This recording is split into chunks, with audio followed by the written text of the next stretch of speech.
আসসালামু আলাইকুম। অবশেষে যুক্তরাষ্ট্র এবং ইরানের যে যুদ্ধ ছিল, সেই যুদ্ধটা বন্ধ হয়েছে। সেই যুদ্ধে নেই ইসরায়েল এবং ফিলিস্তিন ইস্যু নিয়ে এই যুদ্ধটা শুরু হয়নি, তাই ফিলিস্তিন নেই।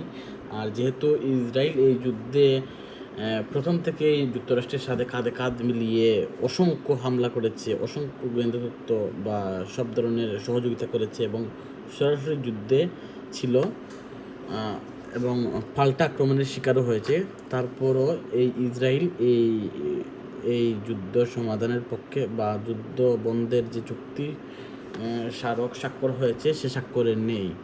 মানে এক কথায় ইসরায়েলের কোনো নামগন্ধই নেই যে এই যুদ্ধ শেষ হয়েছে, অথচ তারা কিন্তু কথা মেনে চলছে। যেমন লেবাননে হামলা বন্ধ করার যে হুমকি দিয়েছিল ইরান বারবার বলে আসছিল যে লেবাননে যুদ্ধ বন্ধ করতে হবে ইসরায়েলের, সেটা সে রেখেছে, কথা রেখেছে অনেকটা চাপে পড়ে। কিচ্ছু করার নাই, কারণ ইরান বলেছে যেহেতু রাখতে হবে। কারণ স্বয়ং আমেরিকাও বাধ্য হয়ে যুদ্ধ বন্ধ করেছে এবং ইরান যা বলেছে ব্ল্যাঙ্ক চেকে সব দিয়ে দিয়েছে। যেমন যুদ্ধ বন্ধ হওয়ার আগে 2-3 দিন আগে একটা ঘটনা ঘটেছিল যে ট্রাম্প দাবি করেছিলেন যে এই যুদ্ধ বন্ধ হওয়ার পর একটা 60 দিনের একটা যুদ্ধবিরতি হবে, এবং 60 দিন পরে এটা সম্পূর্ণ কার্যকর হবে।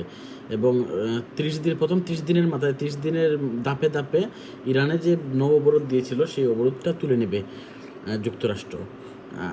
ইরান বলেছে যে এটা হবে না, কারণ যুদ্ধ স্বাক্ষর স্মারক স্বাক্ষর যুদ্ধবিরতির যে স্মারক স্বাক্ষর অনুষ্ঠিত হবে, তখন থেকে এটা কার্যকর করতে হবে। যদি এটা না করো তাহলে আমি যুদ্ধ বন্ধে স্বীকৃতি দেব না। এবং সাথে সাথে বাধ্য হয়ে যুক্তরাষ্ট্র মেনে নিয়েছে সবগুলো। তো এই সাধারণ একটা ইস্যু যদি আপনি চিন্তা করেন যে আমেরিকা বলেছে এই করব, মানে আমি ঠিক আছে, আমি বন্ধ করব, আমাকে 30 দিন সময় দাও। ইরান বলছে যে না, 30 দিন হবে না, 1 সেকেন্ডও হবে না, সাথে সাথে কার্যকর করতে হবে। সো আমেরিকা সাথে সাথে বলল ঠিক আছে, আপনি যেহেতু বলছেন আমাকে, আমি আপনার সব শর্ত মেনে নিয়েছি। সো এই হচ্ছে যুদ্ধ বিরতির যে প্রথম ধাপ। এটা তারা বলছে এর মধ্যে 14টা শর্ত সাপেক্ষে যুদ্ধবিরতি কার্যকর হয়েছে। কী কী শর্ত? 14টা শর্তের মধ্যে 14টাই দেখা যাচ্ছে যে ইরান যা বলছে তাই হয়েছে। যেমন এখানে কোনো নাই, অনেকগুলা শর্ত আছে, যেহেতু আমার মুখস্থ নাই, আমি মাত্র পড়ে আসলাম। হোয়াইট হাউসের পক্ষ থেকে যে বিবৃতি দেওয়া হয়েছে, সেই বিবৃতিতে বলা হয়েছে যে 14টা শর্ত সাপেক্ষে এই চুক্তির স্মারক স্বাক্ষরিত হয়েছে। এর মধ্যে একটা আছে যে $300 বিলিয়ন অর্থ সরবরাহ। ইরানে হামলা করার পর যে ক্ষয়ক্ষতি হয়েছে, অবকাঠামোগত যে ক্ষয়ক্ষতি হয়েছে, সেটা সামরিক না, সেই অবকাঠামোগত যে ক্ষয়ক্ষতি হয়েছে সেটার ক্ষতিপূরণ বাবদ, যে আমি মারলাম, ইচ্ছে হলো মারলাম, ফিরে আসবো, এটা না, $300 বিলিয়ন ইরানকে দিতে হবে। এটা লিখিতভাবে দিয়ে দিয়েছে। এটা মানে কি ইরানের বিজয়। আর আরও কয়েকটা অনেক ইস্যু আছে, যেমন শেষমেশ চুক্তির পরে তো ট্রাম্প বললেন যে আশেপাশের দেশে যদি ক্ষেপণাস্ত্র থাকতে পারে তাহলে ইরানে কেন নয়, থাকতেই পারে। অথচ যুদ্ধের আগে বলেছিল যে ইরানের ক্ষেপণাস্ত্র সক্ষমতা, ড্রোন সক্ষমতা আমরা 0-তে নিয়ে আসবো, কিন্তু পেরেছেন কি? পারেননি, বরং আরও স্বীকৃতি দিতে হচ্ছে। এবং এই শর্তগুলোর মধ্যে অন্যতম শর্ত হচ্ছে যে নেক্সট টাইমে কখনো আর ইরানে হামলা করতে পারবে না, ইরানের সরকার নিয়ে কথা বলতে পারবে না, ইরানের মানে ব্যক্তিগত নিজস্ব কোনো কথা, যে তাদের রাষ্ট্রীয় যে কোনো বিষয় আছে সেই বিষয়গুলো নিয়ে কোনো ধরনের কথা বলতে পারবে না। সব বিষয় নিয়ে আসলে দারুণ একটা চুক্তি হয়েছে, যেখানে সবগুলো চুক্তিতে ইরানের জয় জয়কার। তো আপনি ভাবতে পারেন হয়তো আমি ইরানের পার্সপেক্টিভ থেকে আমি বলছি, আসলে এরকমই। আমি এমন কোনো শর্ত পাইনি যে শর্তেতে ইরানকে চাপিয়ে দেওয়া হয়েছে, ইরানের লস হয়েছে। হ্যাঁ, যেমন ইরানের ইরান দিয়েছে কী ইরান দিয়েছে হরমুজ প্রণালী, হরমুজ প্রণালী খুলে দিবে কি? এটা তো যুদ্ধর আগে তো খোলাই ছিল, তো এটা নতুন করে দেওয়ার কি আছে? যুদ্ধ করার পর সে বন্ধ করেছে, আবার খুলে দিয়েছে, এটা তো কোনো বিষয়, এটা খুলবেই। এটা তারও স্বার্থ আছে, সবার স্বার্থ আছে, তো এটা তো মানে তার বিষয় না। পারমাণবিক আরেকটা হচ্ছে আপনার যে পারমাণবিক অস্ত্র তৈরি করতে পারবে না। এটা তো সেই 1990 সাল, 78 সাল, 90 সাল ওই সময় থেকে বলে আসছে যে, এমনকি তাদের যে ধর্মীয় নেতা আছে আয়াতুল্লাহ খামেনি উনি তো ফতোয়া দিয়ে রেখেছেন যে আমরা পারমাণবিক অস্ত্র তৈরি করব না, কারণ এটা মানব বিধ্বংসী অস্ত্র। এটা আমার ধর্ম অনুযায়ী ওদের শরিয়া অনুযায়ী আমরা এটা রাখতে পারি না, আমরা করব না। এটা বারবার বলছে যে কখনোই বলেনি যে আমি পারমাণবিক অস্ত্র তৈরি করব। আর সত্যি কথা বলতে আপনি একবার চিন্তা করেন, যদি পাকিস্তান পারমাণবিক অস্ত্র 5 বছরের মধ্যে রেডি করে দিতে পারে, তৈরি করে ফেলতে পারে, উত্তর কোরিয়া যদি পারে, তাহলে ইরান তো অনেক বড় একটা দেশ, গোপনীয়তা অনেক বেশি এবং পরমাণু নিয়ে অনেক কাজ করছে, বিভিন্ন ধরনের প্রোগ্রাম। ওরা তো বিদ্যুৎ পারমাণবিক দিয়ে স্বয়ংসম্পূর্ণ সহ চিকিৎসা খাতে তারা পরমাণু ইউজ করছে। এবং এত দক্ষতা সম্পন্ন হওয়ার পর, এমনকি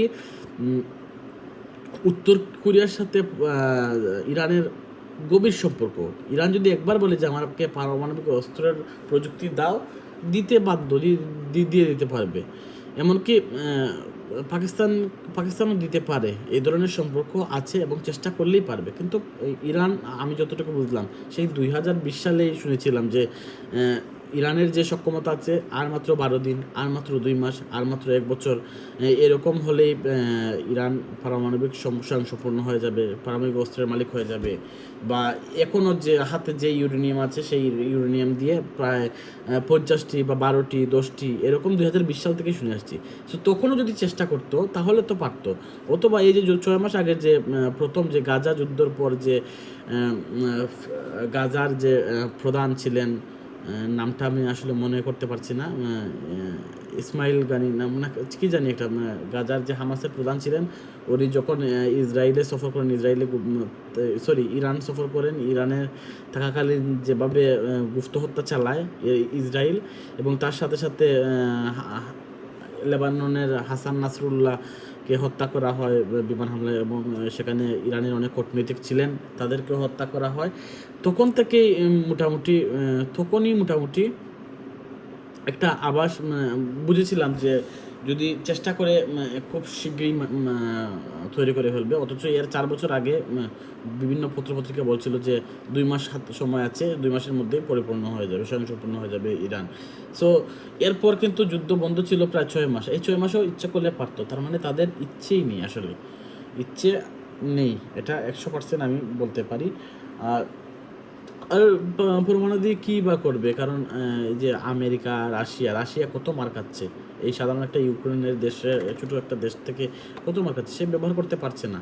বা বিভিন্ন দেশ যেমন আমেরিকাও চাইলেই পারমাণবিক অস্ত্র ব্যবহার করতে পারে। এটা দিয়ে কী করবে? আপনি একটা এলাকাতে মারবেন, সেই এলাকাটা ধ্বংস হয়ে যাবে। কিন্তু কি যা তাই, আপনার কথা যদি না শুনে একজন, তাহলে আপনি জোর করে কি কথা শোনাতে পারবেন? সো এই ছিল আর কি। ইরান এটা যুদ্ধে জয়ী হয়েছে, তবে এটা রাজনৈতিক বিজয়। তার যে পলিসি, তার যে আপনি বলতে পারেন যে ইরান এতগুলো শর্তের মাঝে ফিলিস্তিনের নাম নাই কেন? ফিলিস্তিনের নাম আছে বলেই তো ইসরায়েলের নাম নেই। কারণ ইসরায়েল নামে কোনো দেশ স্বীকৃতি দিলেও মানে ইসরায়েলকে তো হিসাবেই ধরেনি। আর এটা হচ্ছে অন্য একটা পলিসি। ফিলিস্তিন এখন আছে মধ্যপ্রাচ্যের আন্ডারে। হ্যাঁ, এখন যদি ইসরায়েল যদি ফিলিস্তিনে যদি কোনো ধরনের হামলা করে, সেটার দায়ভার পুরো মধ্যপ্রাচ্যের যে রাজকীয় বা আরব গোষ্ঠী আছে তাদের ওপর বর্তাবে। এবং তারা ভালো করেই জানে যে ইসরায়েল যদি একটা হামলা করে, ইরানের ওপর আর দোষ যাবে না, বা ইরানের কেউ অনুরোধ করবে না, সবাই সরাসরি দোষ দেবে সৌদি, কাতার, বাহরাইন, এই দু দেশগুলোর মধ্যে। এটা একটা পলিসি, রাজনীতি পলিসি। এইগুলো বলতে গেলে অনেক সময় লাগবে, আলাদা একটা ভিডিও লাগবে। সো এটা বলছি না, এটাই হচ্ছে পলিসি। এখন ফিলিস্তিনের সম্পর্কে না গোলালেও না গোলালেও তাই।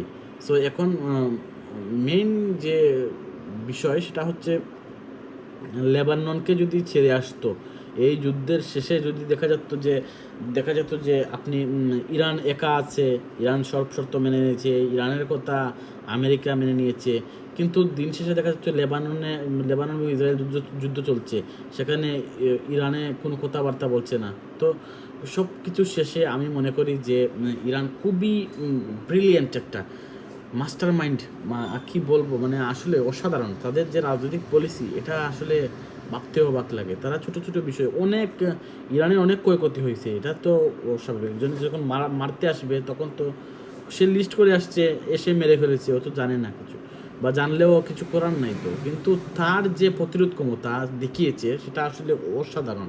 সে যে বুদ্ধিমানের মতো বিভিন্ন ধরনের হামলা, এর পাল্টা হামলা, একটা মারলে দুইটা মারে, দুইটা মারলে চারটা মারে, এই যে একটা প্রতিরোধ ক্ষমতা এবং হার না মানার যে দৃঢ়তা, সেটা আসলে অবাক করে দেয় আমাদের।